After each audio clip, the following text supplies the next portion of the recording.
ಇವತ್ತಿನ ಈ ಪತ್ರಿಕಾಗೋಷ್ಠಿಯನ್ನು ಕರೆದಿದ್ದೀರಿ. ನೀವೆಲ್ಲ ಕುಂದಾಪುರದ ಒಂದು ಸಣ್ಣ ಸಣ್ಣ ಗುತ್ತಿಗೆದಾರರಾಗಿ ಇಲ್ಲಿ ಕಾರ್ಯನಿರ್ವಹಿಸ್ತಾ ಇದ್ರಿ, ಹಲವಾರು ವರ್ಷಗಳಿಂದ ಮಾಡ್ತಾ ಇದ್ರಿ. ಈಗ ನಿಮ್ಮ ಮೇಲೆ ಒಂದು ಅಪವಾದಗಳು ಬರಲಿಕ್ಕೆ ಮುಖ್ಯ ಕಾರಣ ಏನು ಅಂತ?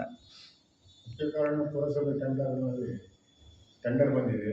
ಆ ಟೆಂಡರ್ನಲ್ಲಿ ನಾವೆಲ್ಲ ಒಟ್ಟು ಸೇರಿ ಭಾಗವಹಿಸಿ ನಾವೆಲ್ಲ ಹೋಗುವಾಗ ಒಂದೊಂದು ಕೆಲಸ ತಗೊಂಡಿದ್ದೀವಿ.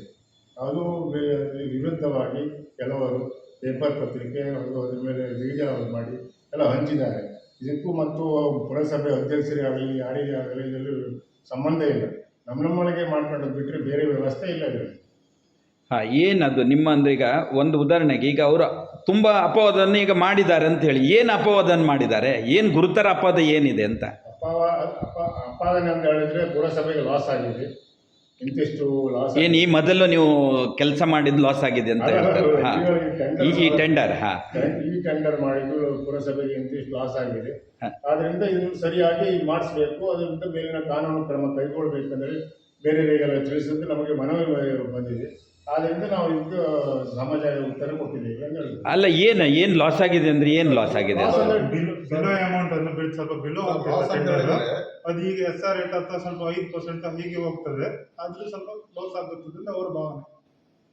ಕಳಪೆ ಕಾಮಗಾರಿ ಆಗ್ತದೆ ಅನ್ನೋ ದೃಷ್ಟಿನ ಏನು ಅಂತ? ಬಿಲೋ ಹಾಕಿದ್ರು ಕೂಡ ಕಳಪೆ ಕಾಮಗಾರಿ ಆಗುತ್ತೆ. ಅಲ್ಲ ಸರ್, ಅದು ಅಭಿಪ್ರಾಯ ಅಂತ ಹೇಳಿದ್ರೆ, ಇವಾಗ ನಾವೇ ಮಾತಾಡ್ಕೊಂಡು ಏನ್ ಮಾಡ್ಕೊಂಡಿದ್ದೀವಿ ಅಂತ ಹೇಳಿದ್ರೆ, SR ರೇಟ್ ಈಗ ಒಂದು 5 ಲಕ್ಷ ಟೆಂಡರ್ ಇದ್ರೆ ನಾವು 5 ಲಕ್ಷಕ್ಕೆ ಹಾಕುವಂಥದ್ದು. ಬಿಲೋ ರೇಟ್ ಅಂತ ಹೇಳಿದ್ರೆ ನಾವು ಒಂದು 10% ಅಂದ್ರೆ 10% ಕಮ್ಮಿಗೆ ಬಿಲೋ ಹಾಕುದು, ಕೋಟ್ ಮಾಡೋದು. ಅಂದ್ರೆ ಕಾಂಪಿಟೇಷನ್ ಇರುತ್ತೆ. ಇನ್ನೊಬ್ಬ 12% ಹಾಕ್ತಾರೆ, ಮತ್ತೊಬ್ಬ 15% ಹಾಕ್ತಾರೆ. ಯಾರು ಅತಿ ಕಡಿಮೆ ಬಿಲೋ ಹಾಕ್ತಾರೆ ಅವರಿಗೆ ವರ್ಕ್ ಆಗ್ತದೆ. ನಿಮ್ಮ ಅನಿಸಿಕೆ ಇದ್ರ ಪ್ರಕಾರ, ಕಾನೂನು ಪ್ರಕಾರ ಯಾರು ಹಾಗೆ ಒಳ ಒಪ್ಪಂದ ಮಾಡ್ಲಿಕ್ಕೆ ಬರೋದಿಲ್ವಾ ಇದು? ಇಲ್ಲ ಸರ್, ಕಾನೂನು ಪ್ರಕಾರ ಈ ರಿಕ್ರೂಟ್ಮೆಂಟ್ ಆದ್ರಿಂದ ಕಾನೂನು ಪ್ರಕಾರ ಏನು ಮಾಡ್ಲಿಕ್ಕೆ ಬರೋದಿಲ್ಲ. ನಾವೆಲ್ಲ ಏನ್ ಬಿಡ್ ಮಾಡ್ತೀವಿ ಟೆಂಡರ್ನಲ್ಲಿ, ನಾವು ಮಾತಾಡ್ಕೊಂಡು ಹಾಕೋ ರೆಗ್ಯುಲರ್ ಹಾಕ್ಬೋದು. ಬಿಟ್ರೆ ಹೊರಗಡೆಯಿಂದ ಯಾರು ಹಾಕೋದನ್ನು ತಡಿಲಿಕ್ಕೆ ಆಗೋದಿಲ್ಲ. ಅವ್ರು 20% ಬಿಲೋ ಹಾಕ್ಬೋದು, ಏನ್ ಬೇಕಾದ್ರೂ ಮಾಡ್ಬೋದು. ಹಾಕಿದ್ದಾರೆ ಕೂಡ 10-15% ಹಾಕಿದ್ದಾರೆ ಬಿಲೋ. ಟೆಕ್ನಿಕಲ್ ಪ್ರಾಬ್ಲಮ್ ಇಂದ ಅವ್ರದೆಲ್ಲ ರಿಜೆಕ್ಟ್ ಆಗಿದೆ. ಬಿಟ್ರೆ 10% ಹಾಕಿದ್ದಾರೆ, 15% ಹಾಕಿದ್ದಾರೆ, ಇದೇ ಟೆಂಡರ್ ನಲ್ಲಿ ಹಾಕಿದ್ದಾರೆ. ಅವರು ಆರೋಪ ಏನಂತ ಹೇಳಿದ್ರೆ, ಆ 10-15 ಬಿಲೋ ಹೋಗ್ತಿದ್ದ ಅಮೌಂಟ್ ಹೆಚ್ಚು ಕಮ್ಮಿ ಒಂದು 60-70 ಲಕ್ಷ ಕಾಮಗಾರಿ ಇರೋದ್ರಿಂದ ಪುರಸಭೆಗೆ ಅದು ಉಳಿತಿತ್ತು ಅಂತೇಳಿ. ಯಾವುದು ಒಂದು 60-70 ಲಕ್ಷ ಕಾಮಗಾರಿಯಲ್ಲಿ 10% ಕಮ್ಮಿ ಹೋದ್ರಂದ್ರೆ 6-7 ಲಕ್ಷ ಉಳಿತದೆ. ಹಾಗೆ 20% ಹೋದ್ರೆ 12-15 ಲಕ್ಷ ಉಳಿತದೆ ಅಂತೇಳಿ ಆರೋಪವನ್ನ ಮಾಡಿದ್ರು. ಬಿಟ್ರೆ ಮತ್ತೆ ನೇರವಾಗಿ ಯಾವುದೇ ಅದು 20 ಲಕ್ಷ ಇದು ಮಾಡಿದ್ದಾಗಲಿ ಅವ್ಯವಹಾರದ್ದಾಗಲಿ ಆ ರೀತಿ ಆರೋಪಗಳನ್ನು ಮಾಡಲಿಲ್ಲ. ಅವರು ಕೂಡ ಅವ್ರು ಮಾಡಿರೋದು ಅದೇ, ನೀವು ಬಿಲೋ ಹೋಗುವಂಥದ್ದನ್ನು ತಡೆದ್ರಿ ಅನ್ನೋದು ಪ್ರಮುಖ ಆರೋಪ. ಬಿಲೋ ಹೋಗುವುದನ್ನ ತಡೆದಿದ್ದು ಯಾರೂ ಅಲ್ಲ, ಪುರಸಭಾ ಅಧ್ಯಕ್ಷರಲ್ಲ, ಯಾರೂ ಅಲ್ಲ. ನಾವೇ ಗುತ್ತಿಗೆದಾರರು ಇದು ಮಾಡಿಕೊಂಡು ನಾವೇ ಯಾಕೆ 10-15% ಲಾಸ್ ಮಾಡ್ಕೊಂಡು ಕೆಲಸ ಮಾಡಬೇಕು? ನಾವೇ ಕಾಮಗಾರಿ ಒಳ್ಳೇದು ಮಾಡುವ, ಹಾಗೂ ಎಲ್ಲ ಸೇರ್ಕೊಂಡು ಮಾಡುವ. ಒಂದೊಂದು ಕಾಮಗಾರಿಗಳನ್ನ ಒಬ್ಬೊಬ್ರು 10 ಕಾಮಗಾರಿ ತಗೊಳ್ಳೋದು ಬೇಡ, 10 ಜನ ಒಂದೊಂದು ಕಾಮಗಾರಿಗಳನ್ನು ತೆಗೆದುಕೊಂಡು ನಾವು ಕೆಲಸ ಮಾಡುವ. SR ರೆಡಿ ಮಾಡುವ, ಇಲ್ಲ 1%-2% ಬಿಲೋ ಹಾಕಿ ಮಾಡುವ. ಆ 10-15% ಬಿಲೋ ಮಾಡಿಕೊಂಡು ಆ ಕಾಮಗಾರಿಯನ್ನು ನಾವು ಮಾಡ್ಲಿಕ್ಕೂ ಆಗುದಿಲ್ಲ. ನಂತರ GST, ನಂತರ ರಾಯಲ್ಟಿ, ಈ ತರ ಬೇರೆ ಬೇರೆ 30-40% ಟೋಟಲ್ ಕಟ್ಟಾಗುತ್ತೆ. 1 ಲಕ್ಷದಲ್ಲಿ ನೀವು 30-40% ಕಟ್ಟಾದ್ರೆ 60,000 ಮಾತ್ರ ಉಳಿಯುದು. 60,000ದಲ್ಲಿ ಒಬ್ಬ ಗುತ್ತಿಗೆದಾರ ಲಾಭವನ್ನು ಇಟ್ಟುಕೊಂಡು ಇನ್ನು ಉಳಿದು ಎಷ್ಟು ಕೆಲಸ ಮಾಡಬಹುದು ಅನ್ನೋದು ಸಾಮಾಜಿಕ ಒಂದು ನಾವು ಬಿಡ್ತೇವೆ.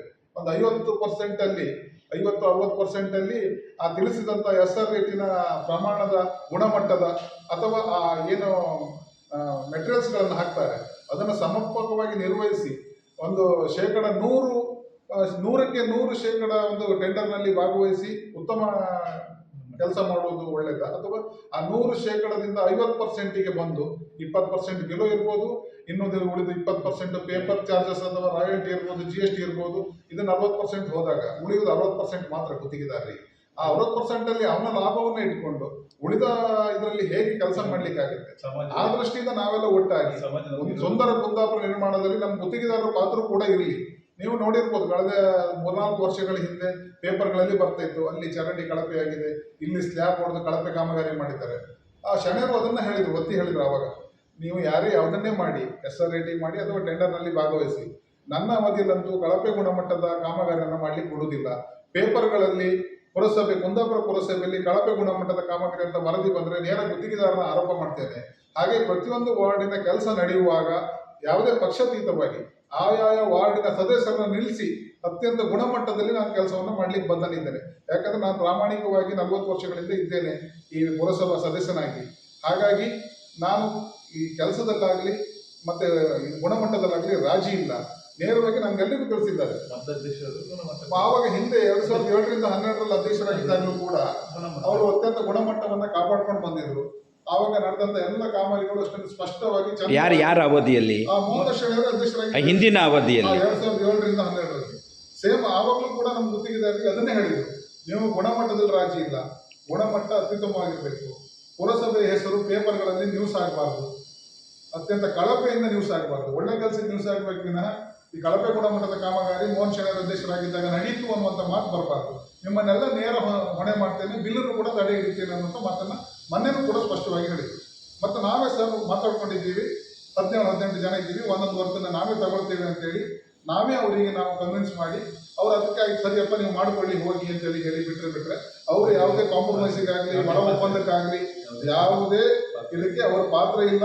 ಮತ್ತು ಅವರು ಕೂಡ ನಮ್ಮನ್ನು ಕರೆದಿರಲಿಲ್ಲ. ಇದು ಸ್ಪಷ್ಟ ಸರ್. ನೀವು ವಿಶ್ ಮಾಡ್ಲಿಕ್ಕೆ ಹೋಗಿರೋದು ಆ ದಿವಸ? ಗುತ್ತಿಗೆದಾರರೆಲ್ಲ ನಾವು ಯಾರು ಅಧ್ಯಕ್ಷರಾಗಿ ಒಂದು 4-5 ದಿನ ಆಯ್ತಷ್ಟೇ, ಆವಾಗ 1 ವಾರ ಆಯ್ತಷ್ಟೇ, ಹೋಗಿರಲಿಲ್ಲ. ನಾವು ವೈಯಕ್ತಿಕವಾಗಿ ಹೋಗಿದ್ದೆ ಅದು ಬೇರೆ, ನಾವೆಲ್ಲ ಗುತ್ತಿಗೆದಾರರಾಗಿ ಹೋಗಿರಲಿಲ್ಲ. ಅದಕ್ಕೊಂದು ಶುಭಾಶಯ ತಿಳಿಸ್ಬೇಕಿತ್ತು, ಅದು ನಮ್ಮ ಕರ್ತವ್ಯ. ಅದಕ್ಕೆ ಹೋಗಿದ್ವಿ. ಅದು ನೆಕ್ಸ್ಟ್ ದಿವಸ ನಾವು ಟೆಂಡರ್ ಇರೋದ್ರಿಂದ ಅದನ್ನು ಕೂಡ ಚರ್ಚೆ ಮಾಡ್ಬೇಕು. ನಾವು ಹೀಗೆ ಮಾತಾಡ್ಕೊಂಡಿದ್ದೀವಿ, 17-18 ಜನ ಇದ್ವಿ, ಒಬ್ಬರು 4-5 ಕೆಲಸ ಬಿಲೋ ಹಾಕಿ ತಗೊಳ್ಳೋದಕ್ಕಿಂತ ನಾವು ಒಂದು ಮಾತಾಡ್ಕೊಂಡು ಎಲ್ಲರೂ ಒಂದೊಂದು ಕೆಲಸವನ್ನ ಒಳ್ಳೆ ಗುಣಮಟ್ಟದ ಕೆಲಸ ಮಾಡ್ಲಿಕ್ಕೋಸ್ಕರ ಎಲ್ರಿಗೂ ಕೆಲಸ ಸಿಗ್ತದೆ. ಹಾಗಾಗಿ ಆ ಅನುಭವದಿಂದ ನಾವೆಲ್ಲ ತೀರ್ಮಾನ ಮಾಡ್ಕೊಂಡು ಅವರನ್ನು ಕನ್ವಿನ್ಸ್ ಮಾಡ್ಲಿಕ್ಕೆ ಹೋಗಿ. ಏನು ಹೇಳಿದ್ರು ಮೋಹನ್ ಶೆಣೈಯವರು? ಏನು ಹೇಳಿದ್ರು? ಅವ್ರು ಹೇಳಿರೋರು, ನೀವು ಹೊಂದಾಣಿಕೆ ಮಾಡ್ಕೊಳ್ಳಿ ಅಥವಾ ಟೆಂಡರ್ನಲ್ಲೇ ಭಾಗವಹಿಸಿ, ಅದು ಕಾನೂನು ಪ್ರಕಾರ ಏನಿದೆ ಆಗಿದೆ, ಈಗಾಗಲೇ ಅನೌನ್ಸ್ ಆಗಿರುವಂಥದ್ದು. ಮತ್ತೆ ಯಾರು ರಾಜಿ ಮಾಡಿ ಈ ಕೆಲಸ ನೀನು ತಗೋ, ಈ ಕೆಲಸ ನೀನು ಮಾಡಿ ಅಂತ ಹೇಳಿ ಬರೋದಿಲ್ಲ. ಅವ್ರು ಅದನ್ನೇ ಹೇಳಿದ್ರು, ನೀವು ಈಗ ಇದ್ದೀರಿ, ನೀವು ಸೇರಿಸ್ಕೊಂಡು ಮಾಡ್ತೀನಿ ಅಂತ ಹೇಳಿದ್ರೆ ನಿಮ್ಗೆ ಯಾವ್ಯಾವ ಕೆಲಸ ಬೇಕು ಅದಕ್ಕೆ ನೀವು ಹಾಕಿ, ಟೆಂಡರ್ನ ಹಾಕಲೇಬೇಕು ಸರ್. ಬಾಯಿ ಮಾತಲ್ಲಿ ಕೊಡ್ಲಿಕ್ಕೆ ಬರೋದೇ ಇಲ್ಲ. ಎಲ್ಲರೂ ಕೂಡ ಟೆಂಡರ್ನ ಹಾಕಲೇಬೇಕು, ಟೆಂಡರ್ನಲ್ಲಿ ಭಾಗವಹಿಸಲೇಬೇಕು. ಸೊ ಎಲ್ಲರೂ ಕೂಡ ಟೆಂಡರ್ನಲ್ಲಿ ಭಾಗವಹಿಸಿದ್ರು. ಹಾಗೆ ಬೇರೆಯವರು ಟೆಂಡರ್ನಲ್ಲಿ ಭಾಗವಹಿಸಿದ್ರು. ತುಂಬ ಜನ ಹಾಕಿದ್ದಾರೆ ಟೆಂಡರ್ಗೆ. ಅಲ್ಲಿ ಮಾತುಕತೆಗೆ ಬಂದವರಲ್ಲಿ ಹೊರಗಿನವರು ಕೂಡ ಟೆಂಡರ್ ಹಾಕಿದ್ದಾರೆ. ಅವರ ಅಪವಾದನೆ ಏನಿದೆ, ನೀವು ಕಮಿಷನ್ ಕೊಡ್ತೀರಿ ಅನ್ನುವಂಥದ್ದು ಏನಿದೆ? ಅದು ಆ ರೀತಿ ಎಲ್ಲ ಹೇಳಿದ್ದವರು. ಅದೇ 20 ಲಕ್ಷ ಪುರಸಭೆಗೆ ಲಾಸ್ ಆಗಿದೆ, ಬಿಲೋ ಹೋಗ್ತಾ ಇತ್ತು ವರ್ಕು, ಬಿಲೋ ಹೋಗೋದನ್ನು ತಡೆದ್ರು, SR ರೇಟಿಂಗ್ ಮಾಡ್ಲಿಕ್ಕೆ ಹೇಳಿ ಆ 20 ಲಕ್ಷ ಉಳಿತಿತ್ತು ಪುರಸಭೆಗೆ, ಇನ್ಯಾವುದೋ ಯೋಜನೆಗೆ ಆಗ್ತಿತ್ತು ಅನ್ನೋದು ಅವರ ಆರೋಪ. ಬಟ್ ಆ 20% ಉಳಿದಕ್ಕಿಂತ ಮಾಡುವಂಥ ಕೆಲಸ ಶುದ್ಧವಾಗಿರಬೇಕಾದ್ರೆ 20% ಬಿಲೋ ಹೋದರೆ ಖಂಡಿತ ಮಾಡ್ಲಿಕ್ಕೆ ಸಾಧ್ಯ ಇಲ್ಲ ಅನ್ನೋದು ನಾವು ಟೆಕ್ನಿಕಲಿ ಒಬ್ಬರು ಗುತ್ತಿಗೆದಾರರಿಗೆ ನಮ್ಗೆ ಗೊತ್ತುಂಟು. ಈಗ ನಿಮ್ಗೆ ಬೇರೆ ಸಾರ್ವಜನಿಕರಿಗೆ ಗೊತ್ತಾಗುತ್ತೆ, 20% ಬಿಲೋ ಹೋದರೆ ಇನ್ನು 20% ಬೇರೆ ಬೇರೆ ಕಾರಣಗಳಿಂದ ಒಂದು ಟೆಂಡರ್ನ ಇದರಲ್ಲಿ ಕಟ್ಟಾಗ್ತದೆ. ಮತ್ತು 60% ಉಳಿಯುವಂಥದ್ದು. ಆ 60%ನಲ್ಲಿ ಗುತ್ತಿಗೆದಾರ ಲಾಭವನ್ನು ತೆಗೆದುಕೊಂಡು ಮತ್ತೆ 50%ಅಲ್ಲಿ ಹೇಗೆ ಕೆಲಸ ಮಾಡೋದು ಒಂದು ಕಾಮಗಾರಿಯನ್ನು? ಖಂಡಿತ ಅದು ಕ್ವಾಲಿಟಿ ವರ್ಕ್ ಅಂತೂ ಆಗ್ಲಿಕ್ಕೆ ಸಾಧ್ಯ ಇಲ್ಲ.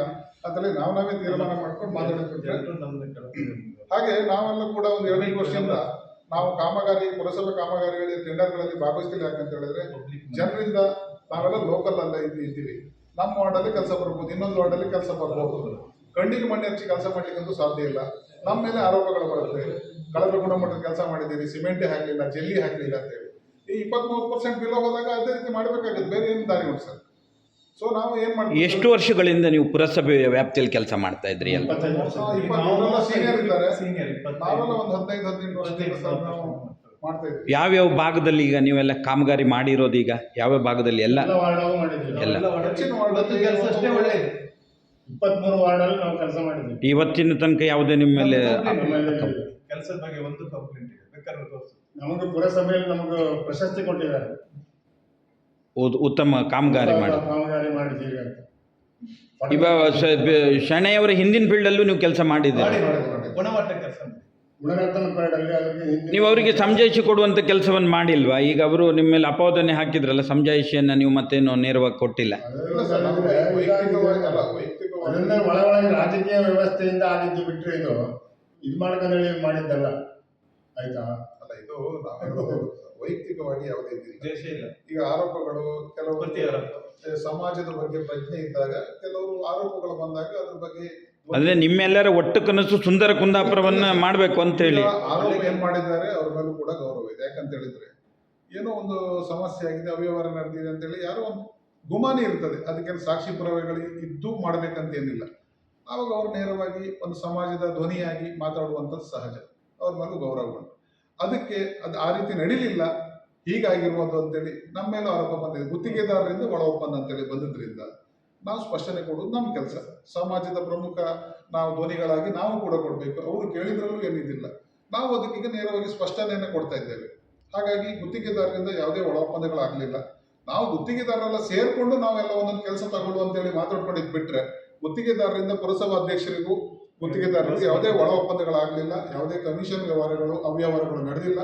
ಈ ಮೂಲಕ ನಾವು ದೃಢವಾಗಿ ಸ್ಪಷ್ಟನೆ ಕೊಡ್ತಾ ಇದ್ದೀವಿ ಸರ್. ಈಗ ನೀವೀಗ ಒಳಗಿಂದ ಎಲ್ಲ ಹೀಗೆ ಹೊರಗಿಂದೆಲ್ಲ ಹೀಗೆ ನಡೀತಾ ಇದೆ. ಈಗ ನಡಿಬೇಕಾದ ಅಧಿಕಾರಿಗಳ ವರ್ಗದಲ್ಲಿ ಪುರಸಭೆ ಅಧಿಕಾರಿಗಳ ಬಗ್ಗೆ ಗಮನಕ್ಕೆ ಬಂದಿದೆಯಾ ಇದು ಈ ವಿಚಾರ? ಇಲ್ಲ ಇಲ್ಲ ಬರಲ್ಲ. ಈ ವಿಚಾರದಲ್ಲಿ ಏನು ಚರ್ಚೆ ಇಲ್ಲ, ಆಗಲ್ಲ? ಇಲ್ಲ, ಇಲ್ಲ, ಇಲ್ಲ. ಅಧಿಕಾರಿಗಳು ಮತ್ತೆ ಇಂಜಿನಿಯರ್ಗಳು ಏನ್ ಮಾಡ್ತಾರೆ ಅಂತ ಹೇಳಿದ್ರೆ, ಅವರು ಮಾಡಿದ ಮೇಲೆ ಅವರು ಓಪನ್ ಮಾಡೋದು. ಈ ಟೆಂಡರ್ ಆಗುತ್ತೆ ಸರ್, ಅವ್ರಿಗೆ ಈ ಟೆಂಡರ್ ಅಲ್ಲಿ ಯಾರು ಕೂಡ ಭಾಗವಹಿಸಬಹುದು. ಈ ಟೆಂಡರ್ ಅಲ್ಲಿ ಯಾರು ಬೇಕಾದ್ರೂ ಇಲ್ಲಿ ರಾಜ್ಯದ ಮೂಲೆ ಮೂಲೆಗಳಿಂದ, ದೇಶದ ಮೂಲೆ ಮೂಲೆಗಳಿಂದ ಯಾರು ಬೇಕಾದ್ರೂ ಭಾಗವಹಿಸಬಹುದು. ಹಾಗಾಗಿ ಅವರಿಗೆ ಇದನ್ನ ಯಾರಿಗೂ ಕಾಂಪ್ರಮೈಸ್ ಮಾಡಿ ಕೊಡುವಂತ ಇದು ಬರುವುದೇ ಇಲ್ಲ ಸರ್, ಆಗುವುದಿಲ್ಲ. ಯಾಕಂತ ಹೇಳಿದ್ರೆ ಕಾಂಪ್ರಮೈಸ್ ಮಾಡಿ ಕೊಡ್ಲಿಕ್ಕೆ ಅವಕಾಶಗಳೇ ಇಲ್ಲ ಅಲ್ಲಿ. ಇಲ್ಲಿ 5ನೇ ತಾರೀಕು ನೀವು ಟೆಂಡರ್ ಕರೆದ್ರೆ 5ನೇ ತಾರೀಕು ಬೆಳಿಗ್ಗೆಯಿಂದ ಮಧ್ಯಾಹ್ನ 5 ಗಂಟೆವರೆಗೆ ಟೆಂಡರ್ ಭಾಗವಹಿಸಬಹುದು. ಅದ್ರ ಮೇಲೆ ಯಾರಿಗೂ ಆಗುದಿಲ್ಲ. ಸೊ ಅವ್ರು ಯಾವ ಕೆಲಸವನ್ನು ಇಂಥವರಿಗೆ ಮಾಡಿ ಅಂತ ಹೇಳಿ ಅಧಿಕಾರಿಗಳಿಗೂ ಕೊಡ್ಲಿಕ್ಕೆ ಆಗುದಿಲ್ಲ, ಪುರಸಭಾ ಅಧ್ಯಕ್ಷರಿಗೂ ಕೊಡ್ಲಿಕ್ಕೆ ಆಗುದಿಲ್ಲ. ವೀಕ್ಷಕರೇ, ಕುಂದಾಪುರದ ವ್ಯಾಪ್ತಿಯಲ್ಲಿ, ಪುರಸಭೆ ವ್ಯಾಪ್ತಿಯಲ್ಲಿ ಗುತ್ತಿಗೆದಾರರು ಕೆಲಸವನ್ನು ಮಾಡ್ತಾ ಇದ್ದಾರೆ. ಅವರ ಮೇಲೆ ಒಂದು ಅಪವಾದಗಳು ಬಂದಿದೆ ಅಂತ ಹೇಳಿದರೆ, ಅಧ್ಯಕ್ಷರ ಜೊತೆಗೆ ಶಾಮೀಲಾಗಿ ಈ ರೀತಿಯ ವರ್ಕ್ಗಳನ್ನೆಲ್ಲ ಮಾಡ್ತಾ ಇದ್ದಾರೆ ಅನ್ನುವಂಥದ್ದು. ಅದಕ್ಕೆ ಇವತ್ತು ಸಮಜಾಯಿಷಿ ಕೊಡಲಿಕ್ಕೋಸ್ಕರ ಅವರೆಲ್ಲರೂ ಇವತ್ತು ಒಂದು ಪತ್ರಿಕಾಗೋಷ್ಠಿಯನ್ನು ಕರೆದು ಅದರ ಬಗ್ಗೆ ಉತ್ತರವನ್ನು ನೀಡಿದ್ದಾರೆ. ಕ್ಲೋಸ್. ಸರ್, ಬಹುಶಃ ಮೊನ್ನೆ ನಡೆದಂತ ಟೆಂಡರ್ನ ಕುರಿತು ಅದೇ ಸಾಮಾಜಿಕ ಜಾಲತಾಣಗಳಲ್ಲಿ ಬಂದಿದೆ. ನಾವು ಇಷ್ಟರಲ್ಲಿ ಸ್ಪಷ್ಟನೆಯನ್ನು, ವಿವರಣೆಯನ್ನು ಕೊಟ್ಟಿದ್ದೇವೆ. ಹಾಗೆ ನಾವೀಗ ಎಲ್ಲರೂ ಒಟ್ಟಿಗೆ ಸೇರಿಕೊಂಡು ನಾವು ಬಂದಿರುವಂಥ ಉದ್ದೇಶ ಸ್ಪಷ್ಟವಾಗಿ ಕೊನೆಗೊಮ್ಮೆ ಹೇಳ್ತೇನೆ. ಇಲ್ಲಿ ಇದರಲ್ಲಿ ಪುರಸಭಾ ಅಧ್ಯಕ್ಷರು ಅಥವಾ ಅಧ್ಯಕ್ಷರ ಪದವಿಯಾಗಲಿ, ನಮಗೆ ಈ ನಮ್ಮಿಷ್ಟು ಗುತ್ತಿಗೆದಾರರಿಗಾಗಲಿ ಯಾವುದೇ ಅವ್ಯವಹಾರ ಆಗಲಿ, ಒಳ ಒಪ್ಪಂದ ಆಗಲಿ ನಡೆದಿಲ್ಲ. ಪುರಸಭಾ ಅಧ್ಯಕ್ಷರಾದಂಥ ಶ್ರೀ ಕೆ ಮೋಹನ್ ದಾಸ್ ಶೆಣಿಯವರ ಪಾತ್ರ ಇದರಲ್ಲಿ ಎಳ್ಳಷ್ಟು ಇಲ್ಲ. ನಾವೆಲ್ಲರೂ ಗುತ್ತಿಗೆದಾರರು ಸೇರ್ಕೊಂಡು ಮನವಿ ಮಾಡಿದ್ರಿಂದ ನೀವೆಲ್ಲರೂ ಸೇರ್ಕೊಂಡು ಕೆಲಸ ಮಾಡಿ ಅಂತ ಹೇಳಿದ್ರೆ ಬಿಟ್ಟರೆ ಮತ್ತೆ ಅವ್ರ ಕೆಲಸ ಕೊಡಲಿಕ್ಕೂ ಆಗೋದಿಲ್ಲ, ಯಾರಿಗೆ ಹಂಚಿ ಕೊಡಲಿಕ್ಕೂ ಆಗೋದಿಲ್ಲ. ಈ ಟೆಂಡರ್ ಆದ್ದರಿಂದ ಅವರ ಪಾತ್ರ ಎಳ್ಳಷ್ಟು ಇದರಲ್ಲಿ ಇಲ್ಲ ಅನ್ನತಕ್ಕಂಥ ಮಾತನ್ನು ಸ್ಪಷ್ಟವಾಗಿ ನಾನು ಹೇಳ್ತೇನೆ. ಮತ್ತೆ ಈ ನಾವೆಲ್ಲರೂ ಕೂಡ ಬಂದಿರುವಂಥ ಉದ್ದೇಶ ಕೇವಲ ವಿವರಣೆಯನ್ನು ನೀಡಬೇಕು. ಯಾವುದೇ ದ್ವೇಷ, ಪೂರ್ವಗ್ರಹ ಪೀಡಿತರಾಗಿ ನಾವಿಲ್ಲಿ ಕೂತ್ಕೊಂಡಿಲ್ಲ. ನಮ್ಮ ಮೇಲೆ ಆರೋಪ ಬಂದಿದ್ದರಿಂದ ನಾವು ಅದನ್ನು ಸ್ಪಷ್ಟನೆ ಕೊಡೋದು ನಮ್ಮ ಕರ್ತವ್ಯ. ಆದ್ದರಿಂದ ನಾವಿಲ್ಲಿ ಸ್ಪಷ್ಟನೆಯನ್ನು ಕೊಡಲಿಕ್ಕಷ್ಟೇ ಬಂದಿದ್ದೇವೆ. ಅದರ ವಿನಃ ಬೇರೆ ಯಾವುದೇ ರಾಜಕೀಯ ಮತ್ತೊಂದು ಇನ್ನೊಂದು ಯಾವುದೇ ಇದರಲ್ಲಿ ಯಾವುದೇ ಇದಿಲ್ಲ. ಹಾಗಾಗಿ ನಾವೆಲ್ಲ ಹಿರಿಯ ನಮ್ಮ ಗುತ್ತಿಗೆದಾರರು ಸಚಿವಣ್ಣ ಇದ್ದಾರೆ, ಅವ್ರನ್ನೆಲ್ಲ ಕೊಡಿಸ್ಕೊಂಡು ಈ ಪ್ರಕಟಣೆಯನ್ನು ಕೊಡುವುದು ಏಕೆಂತ ಹೇಳಿದರೆ, ನಮ್ಮ ಟೆಂಡರ್ನಲ್ಲಿ ನಾವು ಲಕ್ಷಗಟ್ಟಲೆ ಕೋಟಿಗಟ್ಟಲೆ ಟೆಂಡರ್ ಆಗಿದ್ದಲ್ಲ. ಬಹುಶಃ ಎಲ್ರಿಗೂ ಅವ್ರು ಹಂಚಿ ಕೊಟ್ಟಿದ್ದಿದ್ರೆ 2.5 ಲಕ್ಷ 3 ಲಕ್ಷ ಹಂಚಿ ಕೊಟ್ಟಿದ್ದಂತ ಹೇಳಿದ್ರೆ ನಾವು ಹಂಚ್ಕೊಂಡು ಹೋಗಿದ್ದು ಅದನ್ನು ನಾವೇ ಹಂಚ್ಕೊಂಡು 2.5, 3, 4 ಲಕ್ಷದ ಕೆಲಸ ಸರ್. ಆಯ್ತು, ನೀವು ಅದನ್ನೆಲ್ಲ ಸೇರಿ ಮಾಡಿಕೊಳ್ಳಿ ಅಂತ ಹೇಳಿದ್ರೆ ಬಿಟ್ಟರೆ ಅದು ನಾವು ಮರುದಿವಸ ಇವರೆಲ್ಲರೂ ಕೂಡ ಟೆಂಡರ್ ಹಾಕಿದ್ದಾರೆ. ಆ ಟೆಂಡರ್ ಪ್ರಕಾರ ಇನ್ನೂ ಆಗಲಿಲ್ಲ, ಅದೇನಂತ ಆಗಲಿಲ್ಲ. ಟೆಂಡರ್ ಯಾರಿಗೆ ಕೆಲಸ ಆಗಿದೆ, ಇನ್ಯಾರೋ ಹಾಕಿದ್ದಾರೋ ಬಿಟ್ಟಿದ್ದಾರೋ ಅದು ಯಾರಿಗೂ ಗೊತ್ತಿಲ್ಲ. ಟೆಕ್ನಿಕಲ್ ನೋಡಿ ಅದಿನ್ನು ಮುಂದೆ ಯಾರಿಗೆ ಆಗ್ತದೆ ಅಂತೇಳಿ ನೀವು ಬೇಕಾದ್ರೆ ಅದ್ರ ಬಗ್ಗೆ ಫಾಲೋ ಅಪ್ ಮಾಡ್ಬೋದು ಸರ್. ಪತ್ರಕರ್ತರಾಗಿ ನೀವು ಕೂಡ ಜವಾಬ್ದಾರಿ ಇದೆ. ಮುಂದೆ ಖಂಡಿತ ಅದ್ರ ಸತ್ಯಾಸತ್ಯತೆಗಳನ್ನು ನೀವು ಕೂಡ ತಿಳಿದುಕೊಳ್ಬೋದು ಅಂತ ನಾನು ಮನವಿಯನ್ನು ಮಾಡ್ತಾ ಈ ವಿವರಣೆಯನ್ನು ಇಲ್ಲಿಗೆ ನಾವು ಮುಗಿಸ್ತಾ ಇದ್ದೇವೆ ಸರ್. ಧನ್ಯವಾದಗಳು.